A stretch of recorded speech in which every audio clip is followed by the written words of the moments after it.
नमस्कार, वंदे मातरम। मैं हूं श्याम गिरी। आप देख रहे हैं हमारा चैनल मुद्दा भारत का। मुद्दा है राजनीतिक खबरों का। जी हाँ, इस समय महाराष्ट्र में चुनाव का माहौल है। महाराष्ट्र में भी है, झारखंड में भी है। तो हम ज़्यादा करके चर्चा जो है महाराष्ट्र के बारे में कर रहे हैं, क्योंकि महाराष्ट्र का जो राजनीति है कुछ अलग है। यहाँ की जो स्थिति जो बनी है 2019 के बाद, काफ़ी उथल पुथल राजनीति है और रोज़ कुछ ना कुछ खबरें हमारे तक आती ही हैं। तो अंदर की खबर ये है कि महायुति में इस समय जो है सीट बंटवारे को लेकर काफ़ी मंथन चल रहा है और अमित शाह जी ने पूरी जिम्मेदारी ली है और हर कोई जो है, हर किसी के ऊपर जो है हुक्म चल रहा है खूब जम के कि सीट आपको उतना नहीं उतना ही मिल लेना होगा आपको, क्योंकि अमित शाह जी है, उनसे कोई बार्गेनिंग कर नहीं सकता। वो जो बोलेंगे वो पत्थर की लकीर। तो अब सवाल ये उठता है कि क्या महायुति में सब कुछ ठीक है? अगर सब कुछ ठीक है या नहीं भी है तो क्या चल रहा है? गड़बड़ कुछ ऐसा भी सुनाई दे रहा है कि आखिर में महायुति में बीजेपी के साथ जो है सहयोगी पार्टी शिंदे साहब है, अजीत दादा है, तो यहाँ पर जो है मुश्किलें किसकी होने वाली हैं? क्या बीजेपी का जो है मनमुटाव किसकी तरफ चल रहा है?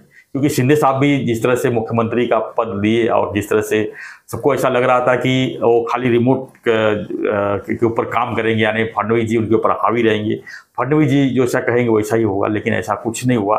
2 साल में सीएम शिंदे साहब ने ऐसा अपनी छवि बनाई अपने काम के बलबूते पर, अपने लोगों के पहुंच के ऊपर, कि हर कोई आज चाहता है कि पार्टी कोई भी जीते लेकिन शिंदे साहब मुख्यमंत्री एक बार फिर से बने। ये सब चर्चाएं चल रही है।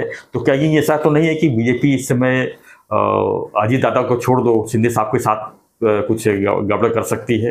क्योंकि सीट बंटवारा तो कुछ ऐसा ही कह रहा है। सर, आप क्या कहेंगे? आपके पास कुछ जानकारी होगी तो मुझे जरा शेयर कीजिए, क्योंकि हमारे व्यूअर्स जानना चाहते हैं।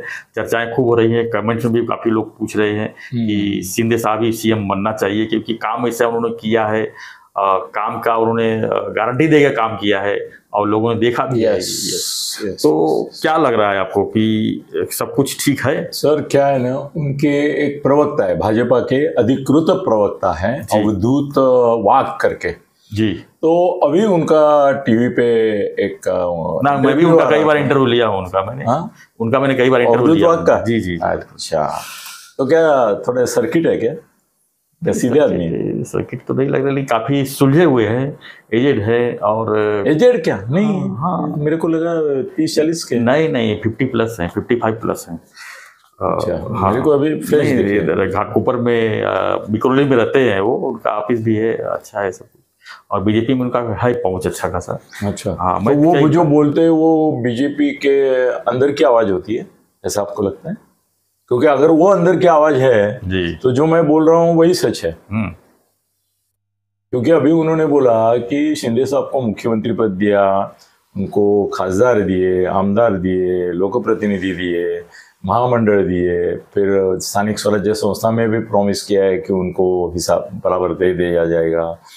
तो हम जो क्या बीजेपी के कार्यकर्ता है वो क्या सिर्फ गवत उपटने के लिए और सतरंजी और ये डालने के लिए है क्या? जी, ऐसा उन्होंने बहुत गुस्से में बोला है और अपने पक्ष श्रेष्ठियों का आह्वान किया है कि शिंदे साहब के सामने झुकना बंद करो, हाँ, दुम हिलाना बंद करो, ऐसा बोले वो। तो और उन्होंने उनका एक जो है स्टेटमेंट इस पे ट्विटर पे, जो एक्स पे जो है वायरल हुआ है, उन्होंने कहा है कि सभी कार्यकर्ता शपथ ले रहे हैं, क्या भाजपा के सामने ऐसे दिन आ गए हैं कि हमारे एरिया में कोई भी महायुति का खड़ा रहेगा तो हम ऐसा प्रॉमिस करते हैं और हम उन्हीं को वोट देंगे। ऐसा क्या ये दिन आ गए हैं बीजेपी के कि उनको शपथ लेना पड़ रहा है? ये भी एक बहुत बड़ा मुद्दा है, ऐसा उन्होंने एक्स पे डाला हुआ है। मतलब उनको ये पसंद नहीं है कि हम शपथ लें और लेकिन सर, यहाँ पर मैं आपको बताना चाहूँगा कि अगर ऐसी स्थिति थी तो बीजेपी को क्यों शिवसेना तोड़नी पड़ी? उनको अकेले ही सरकार बनाना चाहिए था। आखिर में कुछ तो मजबूरी थी, तभी तो शिंदे साहब को शिंदे साहब अगर 40 विधायक लेकिन नहीं आते थे तो क्या ये सरकार कैसे बनती थी? जब आप पार्टनर किसी को लेते हो, आप अपनी कोई कंपनी खोलते हो, आप पार्टनर लेते हो, आपका अगर इनकम कुछ होता है तो आपको बांटना ही पड़ता है ना सर। अगर उसमें से आपको देना पड़े तो आपको भारी क्यों पड़ने की जरूरत है? ये भी तो ऐसे ही है।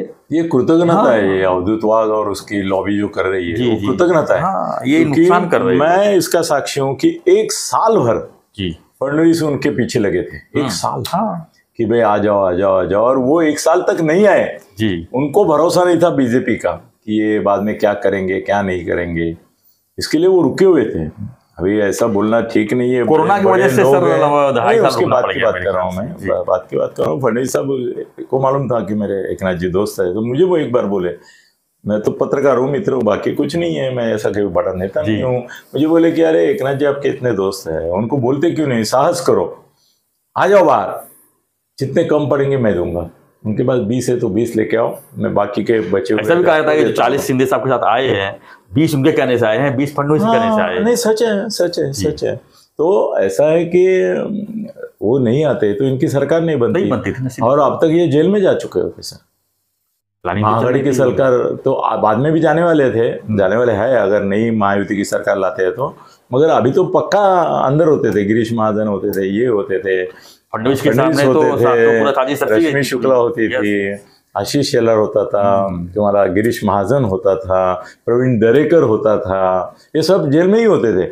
और अभी भी उनको समझना चाहिए कि हम मस्ती करेंगे, महायुति की सरकार नहीं लाएंगे तो उद्धव ठाकरे हो नहीं हो उसमें, पर जो भी हो तो सरकार हमको जेल में जाना पड़ेगा। तो इनको जैसे था ना सर कि मोदी और शाह को जेल में डालेंगे, ये बात राहुल गांधी कर रहा था। तो मोदी और शाह के लिए मजबूरी थी कि उनको चुन के आना ही है, पंतप्रधान बनना ही है, नहीं बनते तो जेल में जाते हैं, है कि नहीं। तो उसके लिए उनको वैसे ही इनकी हालत है, अभी एक साथ नहीं रहे तो जेल में। और एकनाथ शिंदे का भी नाम आ सकता है उसमें, वो भी जेल जा सकते हैं। तो ऐसा है कि इनको जियो या मरो ऐसी हालत है इसमें, इसी में ये वाघ बीघ जो बोलते हैं उससे पनौती लगती है। और बीजेपी में बहुत बड़ी लॉबी हो गई अभी, जो पहले अजीत दादा के खिलाफ बहुत बच किया उन्होंने, और उनको निकालो ये करो। आखिर में अमित शाह ने बोला कि अभी कोई निर्णय का बदली करने का संभव नहीं है, वो आ चुके हैं, उनको भी अभी 2 आमदार दिए, टिकट दे रहे, ये कर रहे। सर ऐसा वो क्या मजाक है क्या? आज सर आप पार्टनर सीधी सी बात लेते हो तो बांटा तो पड़ेगा ना। हाँ ना, सीधी सी बात, आखिर वो लोग कहाँ से लेगी फिर, है ना।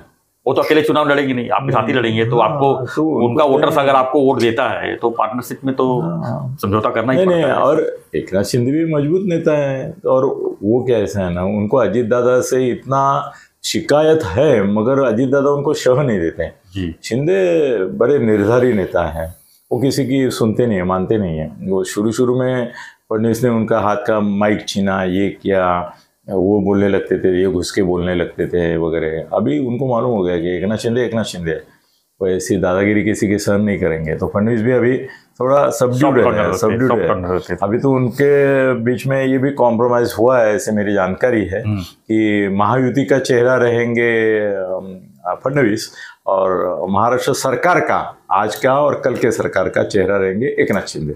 तो प्रचार में इसमें वो लीड लेंगे फडणवीस, शिंदे साहब भी लेते ही है, मगर मुख्यमंत्री के तौर पर उनकी छवि अभी बीजेपी नई प्रोजेक्ट करेगी, शिंदे साहब की करेगी। तो ये बड़ा भी परिवर्तन है, मगर शिंदे साहब उनको चैलेंज लगते हैं, ये बात भी सही है। क्योंकि क्या है ना, शिंदे साहब ऐसे है ना कि उनमें वो ताकत है, हिम्मत है, और ये भी है, संगठन भी है उनके साथ उनका, और वो पूरे निष्ठावान है। अजीत दादा के लोग टूट सकते हैं, अभी शरद पवार के साथ भाग रहे हैं उनके बहुत सारे। शिंदे साहब की इतने ज़्यादा कोई एक दूसरा पागल कोई जाता होगा तो हो जाता होगा, मगर वो है। तो उनको ये भी डर है कि कल शिंदे साहब ही एक ऐसे ये है चैलेंज है कि वो कल और कोई समीकरण राजकीय बना सकते हैं। उद्धव बना सकते हैं तो शिंदे साहब नहीं बना सकते, बना सकते हैं। तो बीजेपी को वो भी डर है कि भाई इनको मुख्यमंत्री नहीं बनाया तो ये और कोई समीकरण करके मुख्यमंत्री बन सकते हैं, खिड़की दरवाजे खुल जाएंगे। हाँ, वो उद्धव ने बोला था ना, सब ऑप्शन हम लिए खुले हैं, वैसे ही वो बोल भी सकते हैं। तो उनका चैलेंज मेन आह्वान इंटरनल महायुति एकनाथ जी शिंदे ही है। मगर अभी अच्छा है, मुझे अगदी कल रात को ही पता चला कि अभी कॉम्प्रोमाइज़ हो चुका है और फडणवीस रहेंगे महायुति का चेहरा और मुख्यमंत्री पद का चेहरा एकनाथ शिंदे रहेंगे। तो चलो अच्छा है। थैंक यू सर ये जानकारी के लिए। तो फ्रेंड्स, देखा आपने कि किस तरह का जो जैसा दिखता है वैसा होता नहीं है, जैसा होता है वैसा दिखता नहीं है। अंदर से बहुत सारी चीज़ें जो है रहती है, जो कि हम जो है आप तक पहुंचाते हैं। चुनाव का माहौल है, चुनाव में सब जो है अपना फ़ायदा ही देखते हैं। सबसे अहम यही होता है कि सरकार किसकी और चेहरा कौन बनेगा। इसको लेकर जो है हर कोई जो है यही देखता है कि अभी जैसे 105 सीट बीजेपी का है तो उनको तकलीफ तो होगा ही कि हमारा सीएम नहीं है, 105 सीट होने के बाद भी सीएम नहीं है। लेकिन आप देखिए बिहार की भी राजनीति देख सकते हैं, वहाँ पर नीतीश कुमार कितनी सीट है और बीजेपी की कितनी सीट है।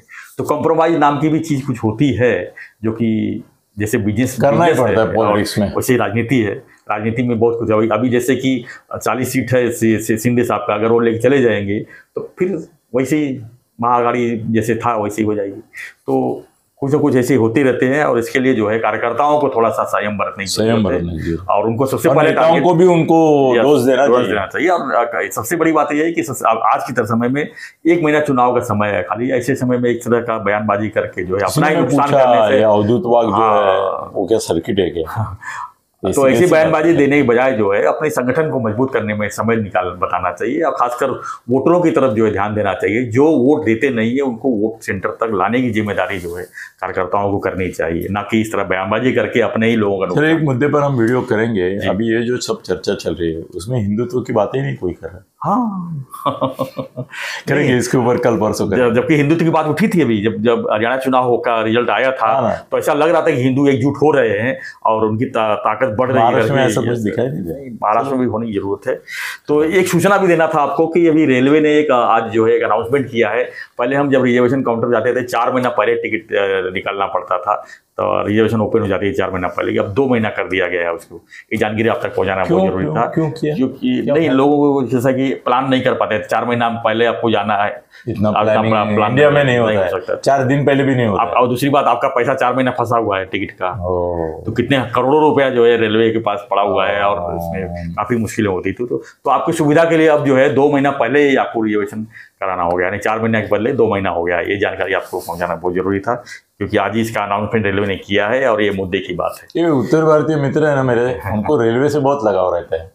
तो आते जाते हैं सर, उत्तर भारत नहीं, पूरे देश की आज सबसे बड़ी नेटवर्क जो है एयरप्लेन नहीं है, ये रेलवे ही है।